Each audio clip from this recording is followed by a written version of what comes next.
Good morning, everybody, and welcome to a Friday edition of the Hannah Sports Podcast. I am Andrew Hannah. How's it going, everybody?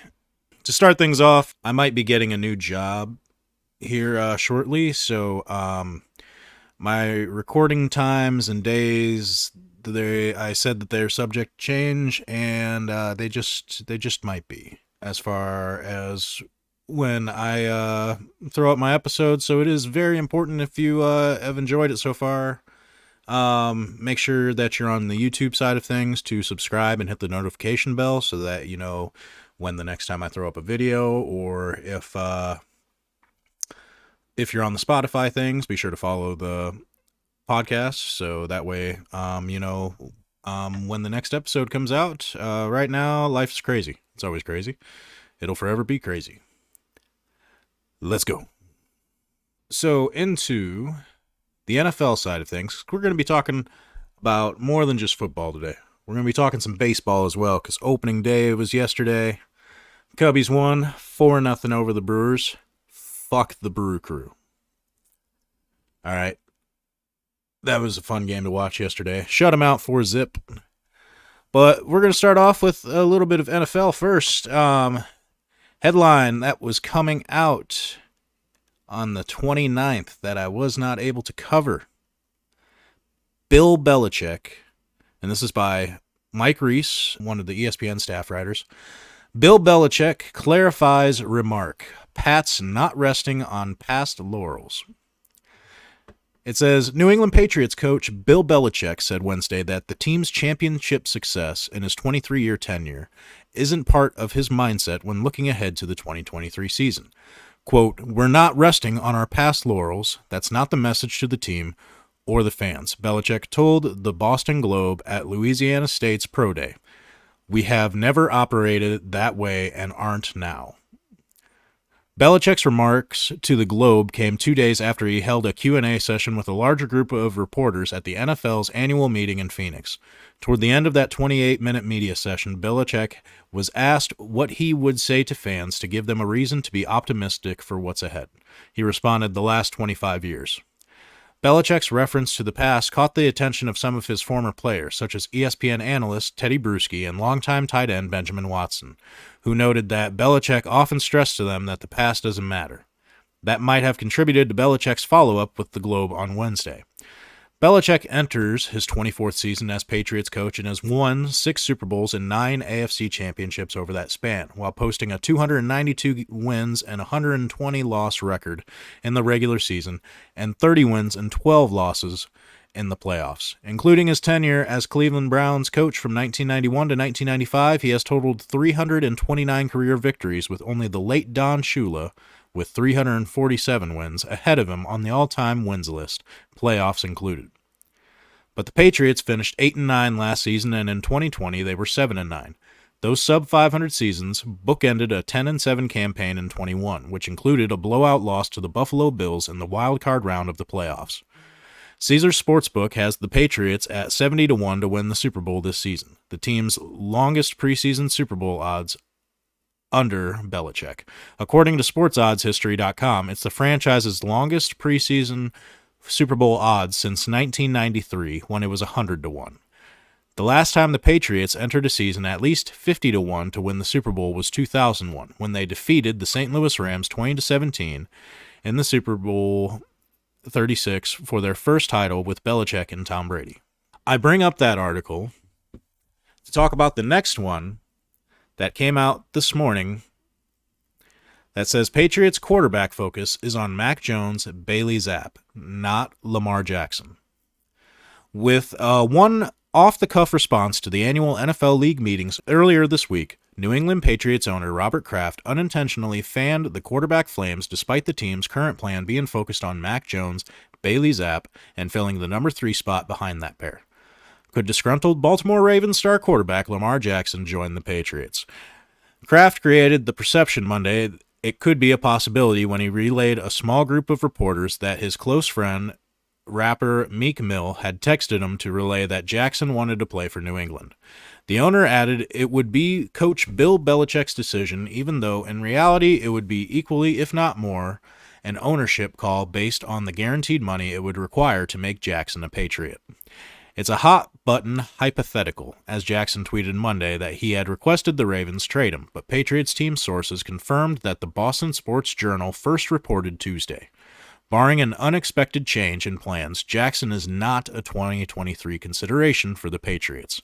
Kraft's comment was seemingly meant to be a lighter moment under the blazing sun, among the cacti at the posh Arizona Biltmore. The type of exchange in the pre-social media era that might never become a major headline. But these days, in Kraft's zeal to share his connection to Meek Mill, how many 81-year-olds are communicating regularly with 35-year-old rappers? It was like offering up a free biscuit to a hungry media looking to feed the real-time 24/7 content pipeline. Closer to reality, according to team sources, is this quarterback mindset. The Patriots are committed to seeing if Jones, who Belichick recently said has the skills to play in the NFL, can get back on track and realize the potential they identified in making him the 15th overall pick of the 2021 draft. While they aim to put more support around Jones than they did in 2022, Belichick and company also want to see him step up as a leader. They also like the idea of Zapp, who was seeing an increase in practice reps by the end of last season, and they were pushing him. In 14 starts and a revamped offense in 2022, Jones finished 288 completions of 442 attempts for 2,997 yards with 14 touchdowns and 11 interceptions. That was a dip from his promising rookie campaign under former coordinator Josh McDaniels when he started all 17 games and was 352 completions for 521 attempts for 3,801 yards with 22 touchdowns and 13 picks. Meanwhile, Zapp started 2 games last season and played extensively in 2 others, finishing 65 of 92 passing for 781 yards with 5 touchdowns and 3 interceptions. At Monday's AFC Coaches Breakfast, where Belichick's reference to the last 25 years of success generated headlines and later a clarification, the coach stopped short of declaring Jones the clear-out starter. He stuck to his modest for much of his 24-year coaching tenure by not declaring who is number 1 on the depth chart in March. Everybody will get a chance to play. We'll play the best players, end quote, Belichick said, adding that's how he views every position on the roster. Kraft, meanwhile, was more publicly supportive of Jones. Quote, I'm a big fan of Mac. He quarterbacked his rookie season and did a very fine job, I thought. We made the playoffs.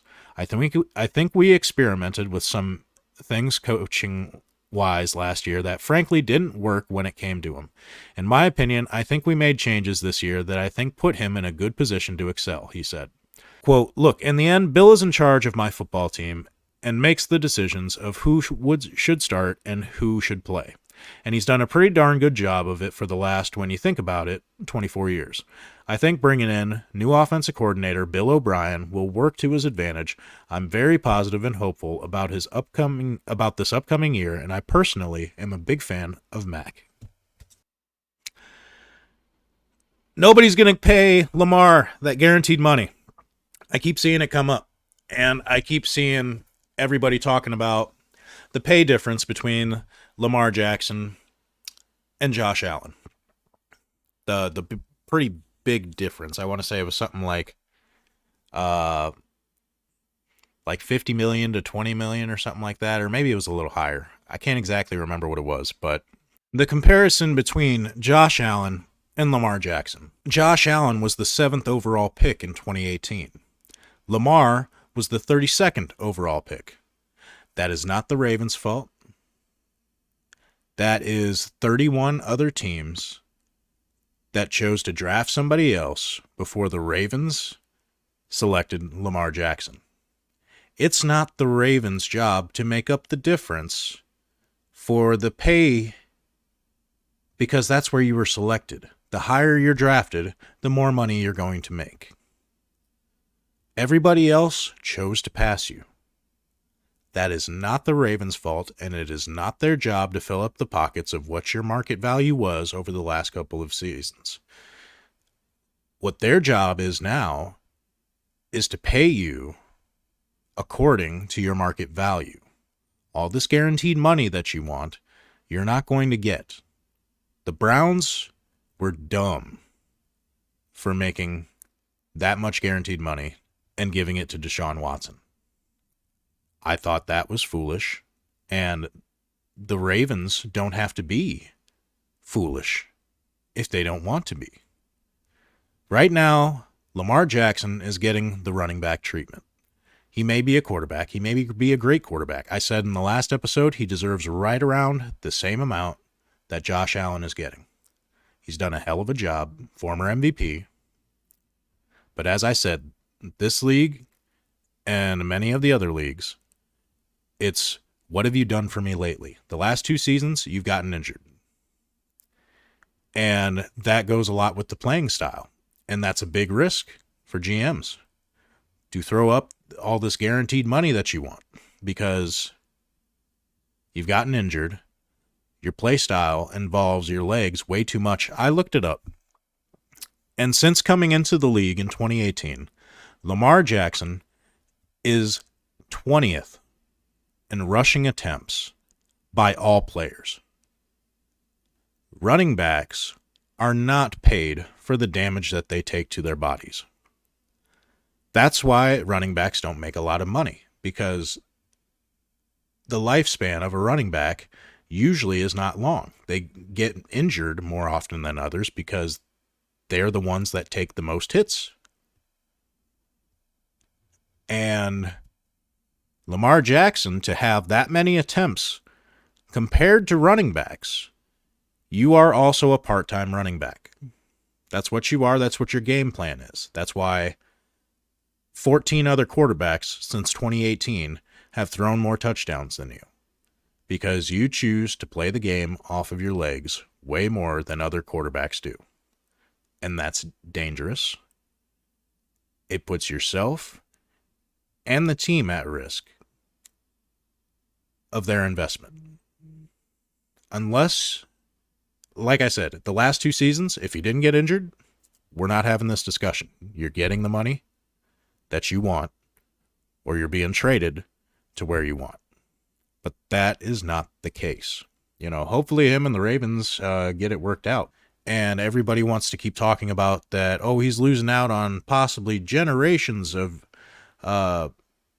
wealth for his family. And it's like, it said what, career earnings in his first contract, $20 million? That's more than probably my last 5 generations have seen. And probably my next 3 or 4 generations will see. $20 million. He's got generational wealth. Even if he accepted this next contract for around what, Josh Allen would be getting, and I believe Josh Allen was getting around $150 million guaranteed money. And I believe that the contract that I heard that the Baltimore Ravens offered was around $133 million, I believe it was, in guaranteed money. That's generational wealth, okay? That to be asking for more than that is insane. Lamar does deserve a payday for his past, but at the same time, it doesn't need to be nearly as high as he's requesting because he is at risk, and he's got to understand that. You may have been deserving of more money than what you got, but you got the money that you got because of where you were selected. And everybody wants to keep saying, well, if your coworker makes this much money, that's not how this works, okay? It is all under the NFL umbrella. But it's 32 different businesses, 32 different teams that are ran differently. It's insane that I keep hearing people talking about, well, he should be paid this much money because Deshaun Watson's being paid that much money. That's not how it works. Everybody wants to talk about this market, and there is a market. Round this ballpark between, $35 and $45 million, that seems to be where the market is when it comes to on the high side of things and the low side of things for, top 15 quarterbacks. Falling in that line with the last 2 seasons with the injuries, I thought what I heard the 3 years, like $133 million guaranteed money. I thought that was reasonable. I thought that was good. And that's just 3 years from now. He'll still only be 29, 30 years old when that contract's up. And he could get more money on top of that. Right now, the Baltimore is looking to give him a reasonable price for what he's done and keep it short to benefit both sides of things, that if you do end up getting that huge injury, they're not wasting their money. And at the same time, in 3 years, if you do manage to stay healthy and put out those big numbers, you'll still only be 29, 30 years old. Baltimore, if you have a kick-ass next 3 years, Baltimore is going to be tripping over themselves to give you the money that you want, even more than that probably, in your next contract 3 years down the road. Moving on from that, sticking with what I have seen lately, I have also seen a lot in the last 24 hours. Everybody wants to look sit there and bash Florida's quarterback, Anthony Richardson, for impressing the NFL executives on Pro Day, and he's getting all this hype, and people are wanting to hate on him, going, oh, I can remember everybody was hyped about Zach Wilson or, this person or that person when it comes to a draft day and stuff like that. It's like the Pro Days is a chance to show off in front of the scouts. It's a chance to come out there, have fun. They were all of them were all smiles out there having some fun. And he impressed them. They were impressed by his cannon of an arm and his athleticism. All right. Now we're going to hop over to the baseball side of things. Man, it was fun to have baseball back yesterday. I got to watch a few preseason games, but I made sure to take the time to listen. I had to listen to most of the game yesterday because I was moving around, picking up kids, getting some cleaning done. But I got to listen to most of the game, and my boy was home yesterday because he got a double ear infection, and he wasn't feeling the greatest. He got to listen to the game with me too, and it was fun. We were both cheering. It was a good game. 6 shutout innings for Marcus Stroman. Took down the Brewers 4-0. And Dansby Swanson, what do you have? Yeah, he went 3 for 4 with an RBI. It was a fantastic game yesterday. I'm excited. It was a fun day yesterday. Some of the headlines come from that, though. Come from Jesse Rogers of the ESPN staff writers. Jacob deGrom not thrilled with his debut for Texas Rangers. From Arlington, perhaps there's some irony in Jacob deGrom's first start as a Texas Ranger on Thursday. Known for getting little run support in his years with the New York Mets, deGrom got plenty from his new teammates, except they came after he was chased from the game by the Philadelphia Phillies. deGrom, 34, lasted just 3 2/3 innings, giving up 5 runs on 6 hits, all for extra bases, including 5 to the opposite field. Both the extra base hits and opposite field ones were career highs given up by deGrom. It was just the 5th time in his career he allowed 5 earned runs. Quote, I'm not thrilled how I threw the ball, but we got the win, deGrom said after the 11-7 victory. I went back and looked at some of the pitches that they hit. They did a good job of battling. Some of those were off the plate. Phillies third baseman Alec Baum got to him twice with a second-inning home run and fourth-inning double. It came after deGrom mowed down Philadelphia in the first inning, striking out 2 while throwing only 10 pitches. But then the struggles began as the Phillies started going to right field, both against deGrom's fastball and slider. He was clocking in at 99 to 101 miles per hour on the radar gun, but not putting guys away in the second and third innings. It was just a bad day. I think deGrom will do good there. And hell, they're showing that they can score runs right off the bat, right on opening day.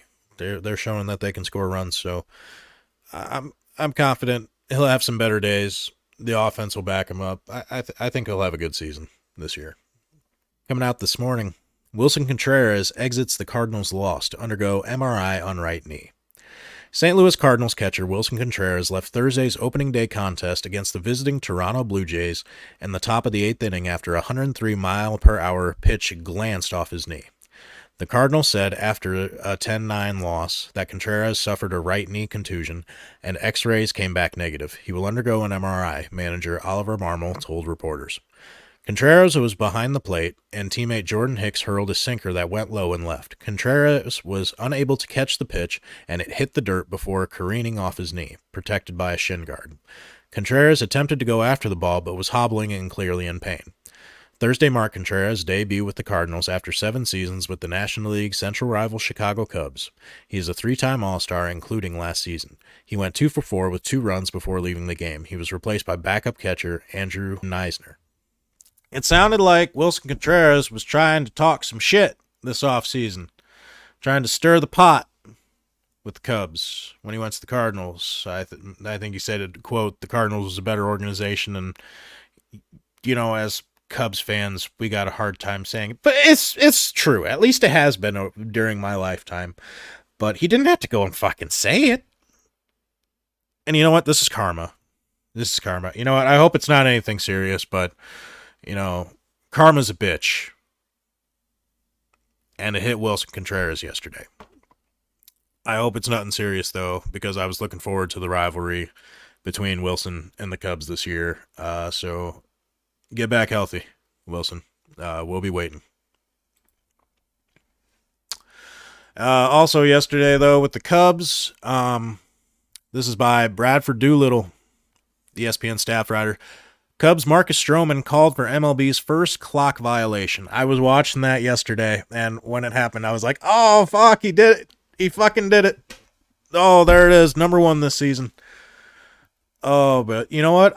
When it comes to the pitch clock, it doesn't bother me. I know people say, it's not tradition, it's not baseball. I get it's not tradition, but I mean, it didn't bother me none that they had a clock wind down thing, and I've seen it happen a few times now, and I just love the chaos that everybody's having with it. It's been fun to watch for me as a fan, the chaos, because I knew it was going to be a problem. As soon as they announced that it was going to happen, I knew there were going to be violations. I believe it was like, wasn't it like spring training, like the first day of spring training games or something like that, or like the first weekend or something like that, there was like 34 pitch clock incidents. And I was like, oh, this is going to be a fun season. Oh, this is going to be great. I'm going to see people rage over this. It's going to be fantastic. Going back to the article, though. Cubs starter Marcus Stroman was called for a pitch clock violation during the 3rd inning of Chicago's season-opening 4-0 win over Milwaukee on Thursday. Yeah, boys! Making him the first player to be penalized under the new rule during the regular season game. Stroman took his place in baseball's history book for this oddity when he took too long to deliver a 1-2 pitch to the Brewers' Christian Yelich. Stroman was checked on the Brewers' Bryce Turing, who was on second base, and the clock expired just before Stroman delivered a pitch from the stretch. Quote, it's tough, man, Stroman said. It's tough, this pitch clock. It's a big adjustment. I don't think people really realize it. It just adds a whole other layer of thinking. Joining Stroman in the history book will be home plate umpire Ron Kulpa, who empathetically pointed to the pitch clock and shouted out the violation.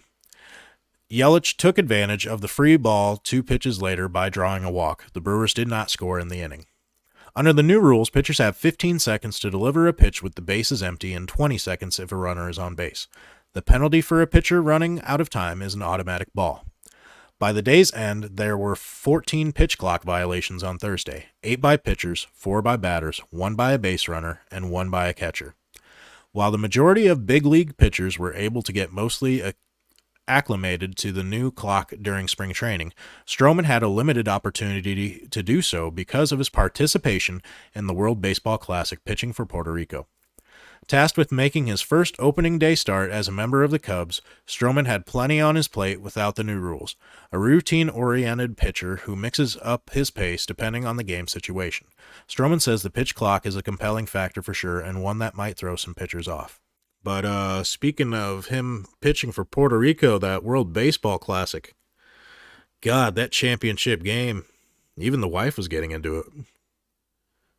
When it came to Ohtani versus Trout, that is a moment in baseball history right there. So many people were dogging the World Baseball Classic because players got injured. But there were players that were saying these games meant more to them than it did in the World Series. That makes sense to me. You're representing your country. Countries all over the world are tuning in to watch these games. It's a big deal. it was a huge deal. I heard people talking about it. There were numbers coming up of how many people were viewing it in other countries. It was an international thing. Oh, and speaking of which, I think Rafael Devers striked out on a pitch clock violation for the Red Sox. I believe he was the first victim of that on the season as well.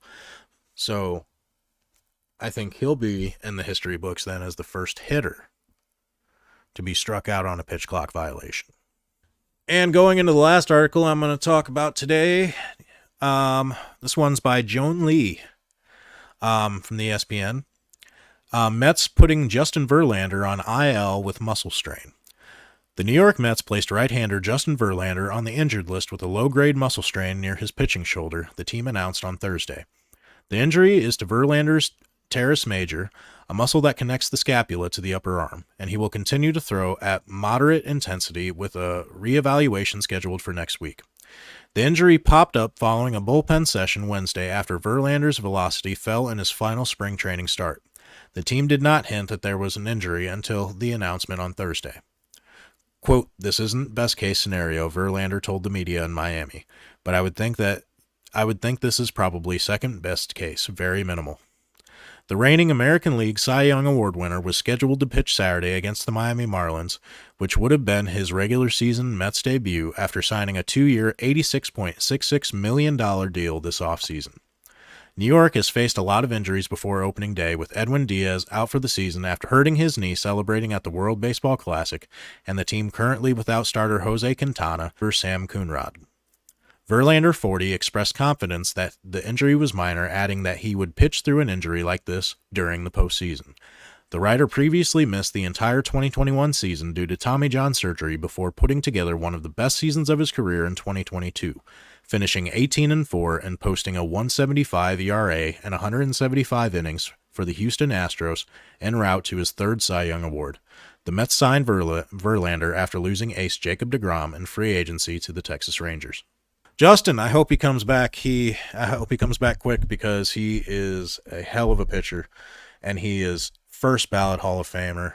And I hope that we are able to enjoy these last two seasons of his, seeing him do his thing before, this might be very well be his last two seasons, and he will retire after that.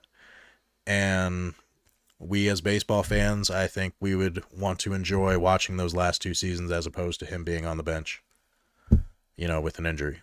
So hurry back, Justin. We're going to wrap this up. I might be getting a new job, as I said, so not exactly sure if my schedule is going to remain the same. But like I said, if you're following on YouTube, if you would like to hit that subscribe button and hit that notification bell to know when my next episode comes out. Or if you are on the Spotify, be sure to follow the podcast so you know when the next one comes out. Thanks for tuning in, and I will catch up with you magnificent bastards later.